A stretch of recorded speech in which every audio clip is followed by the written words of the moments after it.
மேஷ ராசி அன்பர்களே, இன்று சந்திரன் உங்கள் ராசிக்கு 7ஆம் இடத்திலே இருக்கின்றார். உங்களுடைய ராசி அதிபதி செவ்வாய் ராசிக்கு 6ஆம் இடத்திலே இருக்கின்றார். ஆகவே இன்றைய நாளிலே திருமணம் ஒரு சிலருக்கு நிச்சயமாகும். அதாவது திருமணத்துக்காக காத்திருக்கின்ற வரன்களுக்கு திருமணம் நிச்சயமாவதற்கு வாய்ப்புகள் இருக்கின்றது. அவரவர்களுடைய வயதுக்கேற்ப நல்லவை நடக்கின்ற நல்ல நாள். நீங்கள் எடுக்கின்ற முயற்சிகளிலெல்லாம் பெரும் வெற்றி கிடைக்கின்ற நல்ல நாள். கணவன் மனைவிக்குள் இருந்த அந்த பிரச்சனைகள் எல்லாம் சரியாகும். மனம் சந்தோஷமாக இருக்கும். கூட்டு தொழிலிலே நல்ல லாபங்கள் வருகின்ற நாள். நினைத்த காரியங்கள் நினைத்தபடி நடக்கக்கூடிய நல்ல நாள். புதிதாக வேலை தேடிக்கொண்டிருப்பவர்களுக்கு நல்ல வேலை கிடைக்கும். தொழிலிலே நல்ல லாபங்கள் கிடைக்கும். அலுவலகத்திலே சம்பள உயர்வு, பதவி உயர்வு போன்றவை கிடைக்கும். சுப காரியங்கள் நடைபெறக்கூடிய நல்ல நாள். வீடு, வண்டி, வாகன யோகம் உண்டாகும். செய்கின்ற செயலிலே பெயரும் புகழும் கிடைக்கும்.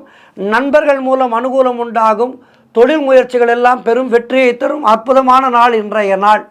இன்றைய நாளிலே ஆஞ்சநேயரை வணங்குங்கள். வாழ்த்துக்கள்.